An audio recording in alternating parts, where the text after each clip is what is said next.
Last year আমরা plan করি dragon stone দিয়ে অ্যাভাটার স্টাইলে যদি কোনো অ্যাকোয়াস্কেপ করা যায়। তাই ইন্সপিরেশনের জন্য আমরা যখন ইন্টারনেটে এক্সপ্লোর করছিলাম, হঠাৎ এই ছবিটা দেখে আমাদের চোখ আটকে যায়। 2014 সালে আইপিএলসি উইনার গ্রেগোয়ার উইন্সকি। যাই হোক, ফ্রেঞ্চ এই ভদ্রলোকের নাম উচ্চারণ করা যত না চ্যালেঞ্জিং, তার চেয়ে বেশি চ্যালেঞ্জিং ছিল ওনার এই ম্যাসিভ ডিজাইনের একটা মিনিয়েচার ভার্সন তৈরি করা।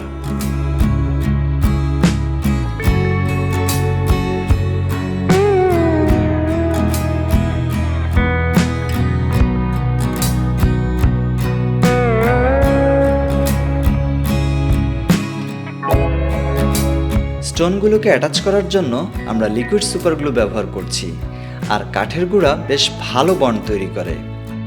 কাঠের গুঁড়া যেন ফাঁকা দিয়ে না পড়ে যায়, তাই আগে থেকে টিস্যু দিয়ে নিতে হবে।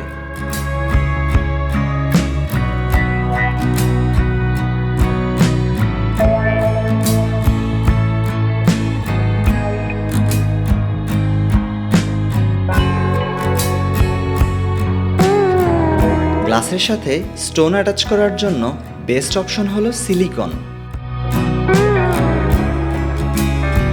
এমসিল গ্লাসের সাথে স্টোনের বন্ড তৈরি করে না, তবে এখানে স্টোনকে সোজা হয়ে দাঁড়িয়ে থাকতে বেশ ভালো সাপোর্ট দিবে।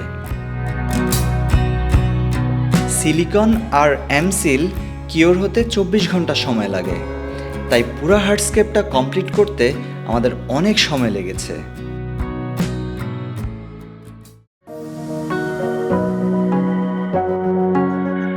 9 মাসের একটা লম্বা বিরতির পর আমরা ডিজাইনটা আবার শুরু করি।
সাধারণত সয়েলের হাইট 1 থেকে 1.5 ইঞ্চি দেওয়া লাগে, না হয় প্লান্টস লাগাতে গেলে বারবার উঠে আসবে।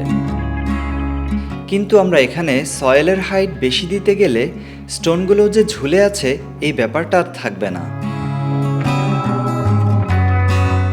তাই আমরা ডিএসএম মানে ড্রাই স্টার্ট মেথডে প্লান্টেশন করব, আর ডিএসএম এর জন্য প্লান্টসগুলোকে ইমার্জ হলে ভালো হয়। আপনি যদি ড্রাই স্টার্ট মেথড নিয়ে ডিটেইলড ভিডিও চান, তাহলে আমাদেরকে অবশ্যই কমেন্টে জানাবেন।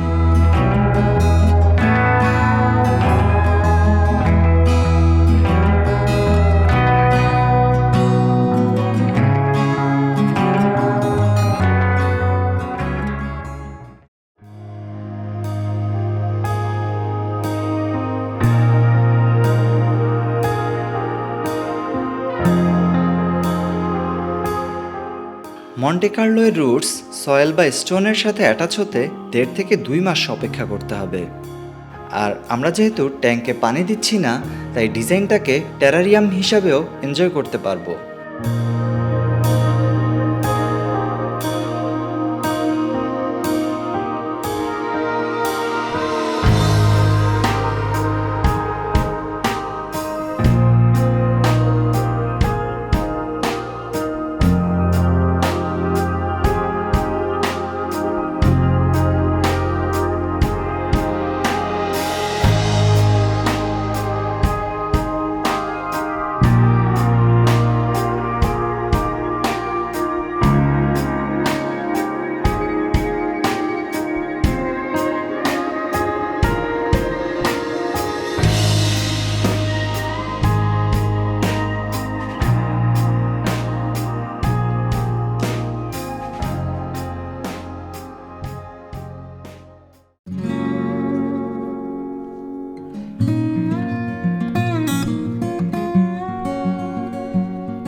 গ্রাউন্ডে কার্পেটিংয়ের জন্য কিউবা প্লান্টস লাগিয়েছিলাম, বাট এরা 2 দিনেই মেল্ট করেছে।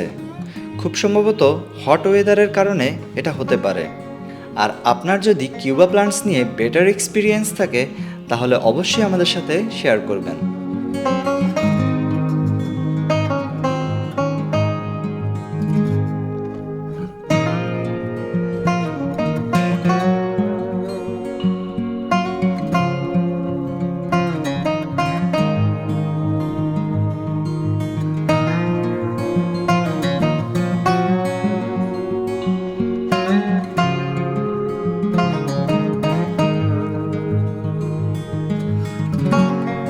অ্যাকুরিয়াম রিলেটেড যে কোনো প্রোডাক্ট আপনি আমাদের ওয়েবসাইট থেকে অর্ডার করতে পারেন।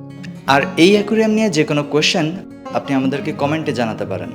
দেখা হচ্ছে নেক্সট ভিডিওতে। টিল দেন, আল্লাহ হাফেজ।